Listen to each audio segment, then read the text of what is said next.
Hi, this is the steering committee of the ECPR Standing Group on Gender and Politics. I am Sylvia Erzeel and welcome, dear colleagues. Hi, I'm Anna van der Vleuten. Welcome, dear feminist researcher. I'm Connie Roggeband. Hi, dear friends. And I'm Petra Arends. Welcome, dear activists. I am Robin de Vroe. Welcome, junior scholars. And I'm Rosella Ciccia. Welcome, dear members of our community. On behalf of the Standing Group, we convened the European Conference on Politics and Gender, better known as the ECPG, originally planned in July 2021, but moved to 2022 because of the pandemic. Yes, the last time we met, it was in Amsterdam in the summer of 2019. We still have great memories of the panels, the keynote by Akugo, the speed mentoring sessions in those fun chairs, the dinner, the dancing, and most of all, we remember how it was to run into each other, to see familiar faces, to meet new kids on the block. We remember how it was to sit down, have a coffee together, a glass of wine or a bottle, and chat about the latest publications on sexuality studies or complain about the piles of exams to grade or complain about university politics. Indeed, Anna, it was so good there. And it was so good 2 years earlier out in the beautiful mountains of Lausanne. Before in Uppsala, we were all energized by this feminist choir. In 2013 in Barcelona, 2011 in Budapest, it was gloomy because Orban had just come to power, and 2011 in Belfast, where it all started. It started as a cozy conference about 250 gender scholars, but it has grown into such a large, important event. It's the world leading conference on gender and politics now. And this is where we want to thank our predecessors. We are standing on the shoulders of giants. Think about Karin Seles, Johanna Kantala, Faith Hermitage, Elizabeth Evans, Lisa Müge, and last but certainly not least, Isabel Engeli. Thank you for all your great work. Without you, the world of conference would have been less meaningful. We wanted to continue this glorious trajectory in this year with the 7th edition of the ECPG in Slovenia at the University of Ljubljana.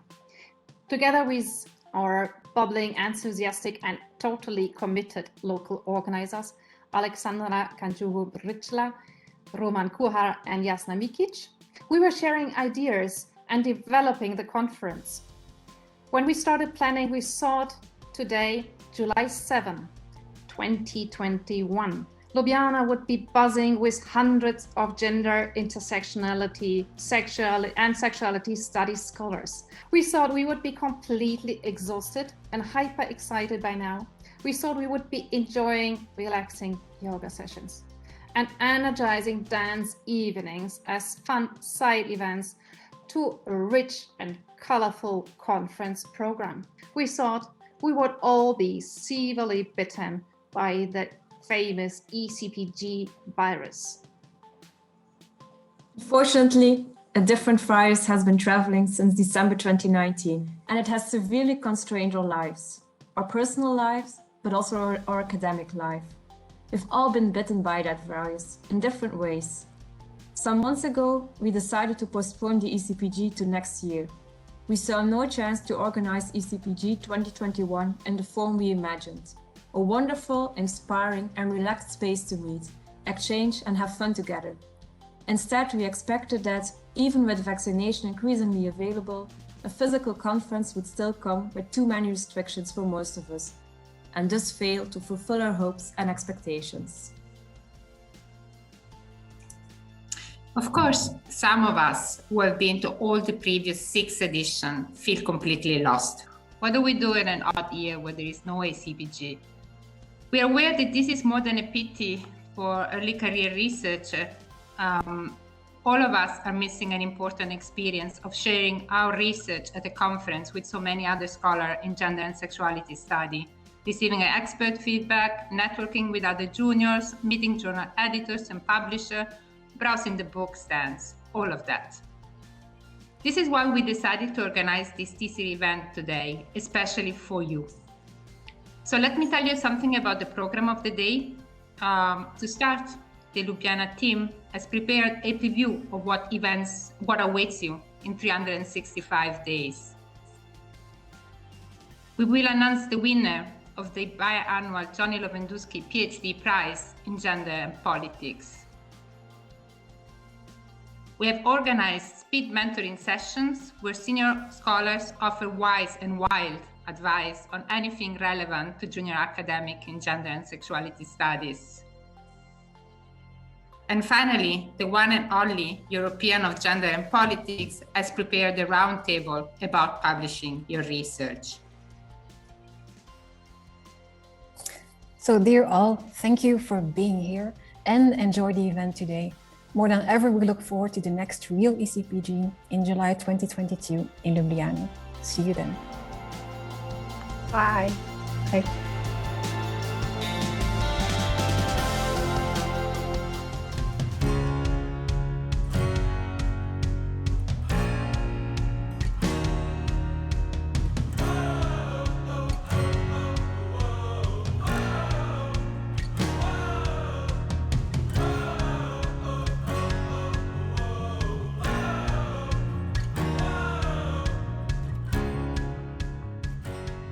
We are proud and happy to host the European Conference on Politics and Gender in 2022.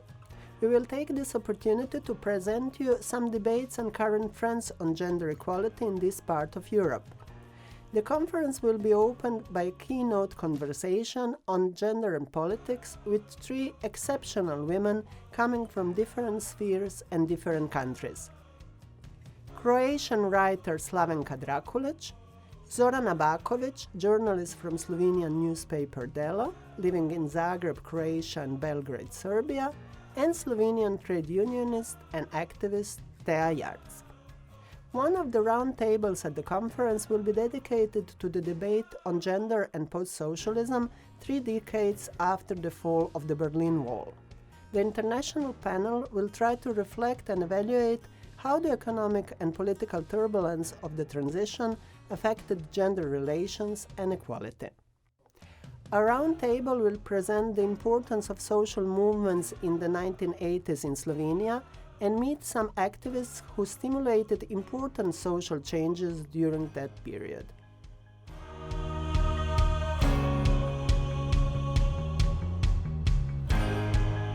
The feminist movement in Slovenia began in the 1980s as part of a broader political development at the time known as the New Social Movements, which included the peace movement, ecological movement, gay and lesbian movement, and also the feminist movement.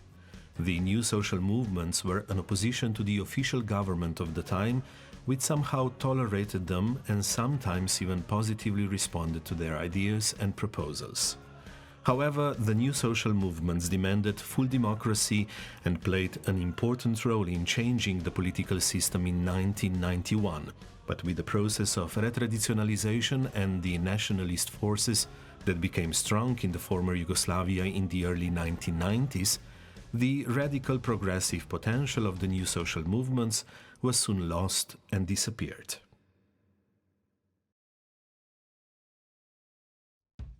The conference will take place at the University of Ljubljana, which is the oldest and largest university in Slovenia, with its 26 faculties and art academies.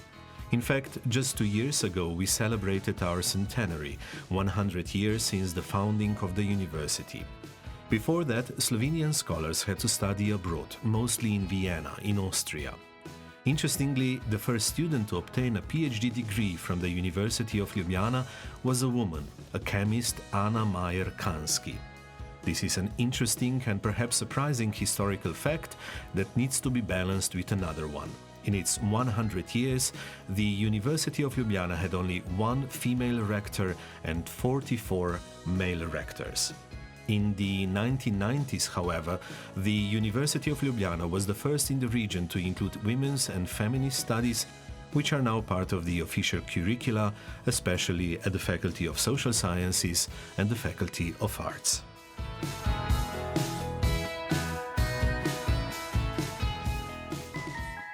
This is the Faculty of Arts, one of the 5 founding members of the University of Ljubljana. Today, it is the largest faculty in Slovenia, offering over 120 study programs in humanities and social sciences. This building was built in 1961. Although a lot has changed since then, you can still feel the nostalgic spirit of the 60s and 70s.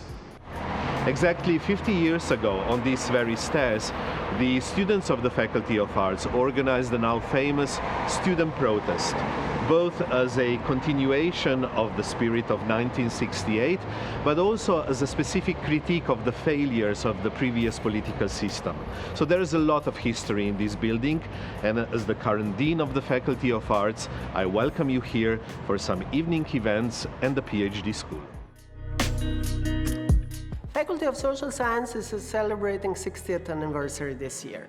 In 6 decades of existence, it developed from a small school with study programs in sociology, political sciences, and journalism to the biggest public education and research institution in Slovenia and one of the most important research institutions in social sciences in the region. Its academic excellence is based on globally renewed lecturers, interdisciplinary study programs, its own research institute, in-house research institute with 19 research centers, different disciplines, with the biggest social science public library in Slovenia and own publishing house. In Faculty's Gallery, we are regularly hosting artists and discussing with them complementarity between art and scientific research. Dear colleagues, dear friends, we are very much looking forward to hosting you in 2022 in our lively academic community.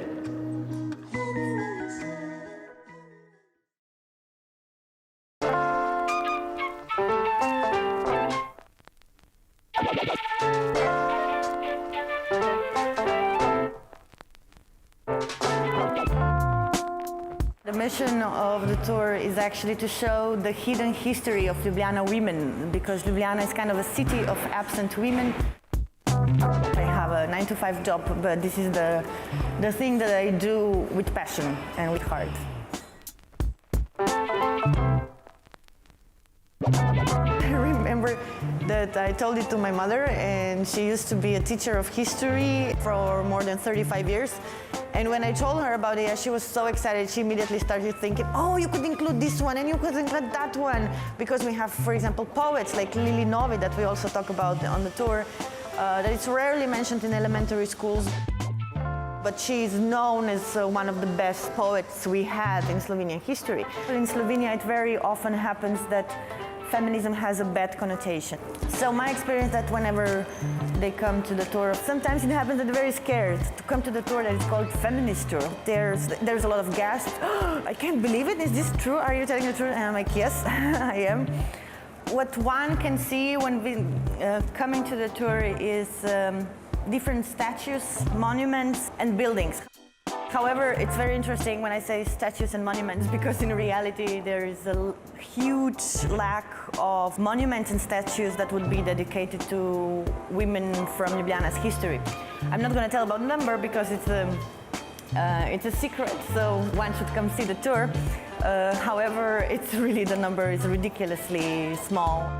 We go to politicians, artists, architects, natural scientists, social activists, musicians, or women protesters against fascism in the Second World War. So these are all the stories that kind of formed the today's society and the life we have. And at the same time, these are women that achieved enormously. An older woman who was already in tears at the beginning when we just talked before even the tour, saying that she's so touched that this is happening because it's very important for her. Her mother was in the resistance army. I think the most beautiful things that happens is that at the end they come to me and they say that they will never look at Ljubljana the way they did before. This is from the local people. The foreigners also start to think how could they see their city in this way. Very often we get emails from from the guests at the tour later, they write to us that they are thinking of establishing it in their own city. Sometimes people who were on the tour later meet me, maybe weeks, months later, and they still come to me and thank me or tell me like, oh, how they talked about it. Some people come back. Grandmas bring their granddaughters back because they're so impressed by it, because they're so touched. And I think this is what is important, what is maybe making at least a little bit of a difference.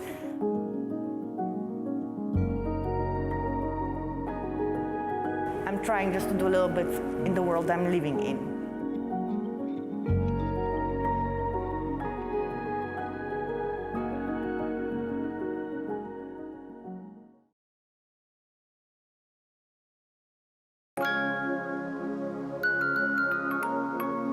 The Johnny Lewandowski Prize is awarded every 2 years to the best PhD thesis in the fields of gender and politics.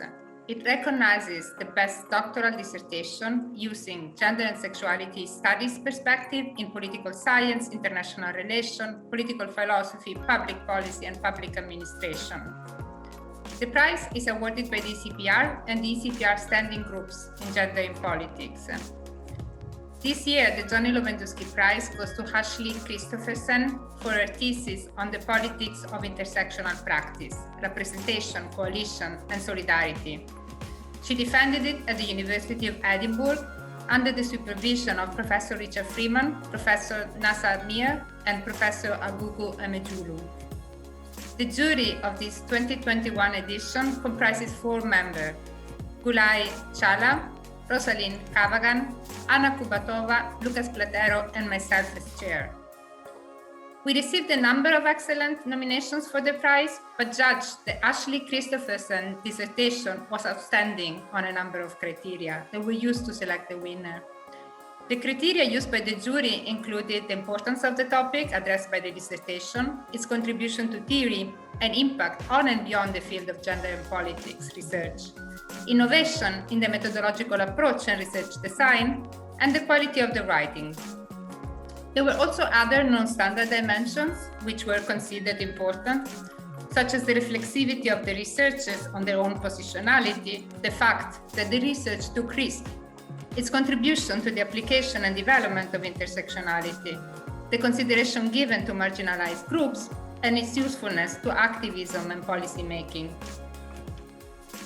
We very much appreciated Ashley Christopherson's dissertation for its intellectual contribution, rigor, and depth of commitment to exploring intersectionality in practice. Her research is based on fieldwork conducted with networks of third sector equality organizations in England and Scotland, and uses a wide range of empirical materials, including interviews, focus group, observation, and document analysis. We were impressed by this work's commitment to drawing extensively on the intellectual contributions of women of color, providing a deep engagement with intersectionality in terms of research, epistemology, ontology, practice, and activism. As such, we believe this work is exemplary of how to combine sound empirical research, theoretical innovation, and the kind of egalitarian and authentic intellectual position most feminists aspire to. So I just first of all want to thank the jury very much, and I'm absolutely, of course, thrilled to have won this award. Also quite overwhelmed, and a bit overwhelmed after hearing what everyone has said. And I guess also a little bit surprised, since I think, well, as everyone has kind of mentioned, my work does go kind of a bit against the grain of gender politics scholarship. One reason for this is that I see it as being quite interdisciplinary. So throughout my PhD, while I attended the last European Conference on Politics and Gender, and in the UK, I participate in not only the Political Studies Association, but also the British Sociological Association and the Social Policy Association as well. So I see it as kind of sitting across these disciplines. So it's also made me feel, of course, very grateful to my supervisors, Richard Freeman, Nasser Mir, and Akugo Imejulu. So this all kind of started for me with really finding Akugo on the internet and thinking she seemed amazing. We also have some background in common in terms of previous involvement in trade union and grassroots organizing. So I'm very happy and grateful that she kind of took me on and stayed on board with me, although she actually left the University of Edinburgh. And she also put me in touch with Richard, my other supervisor. And I'm very grateful to my research participants and to my examiners, Gail Lewis and Sharon Cowan. And in the future, I'm kind of hoping to do comparative research in Canada, in North America, on the same topic as my PhD.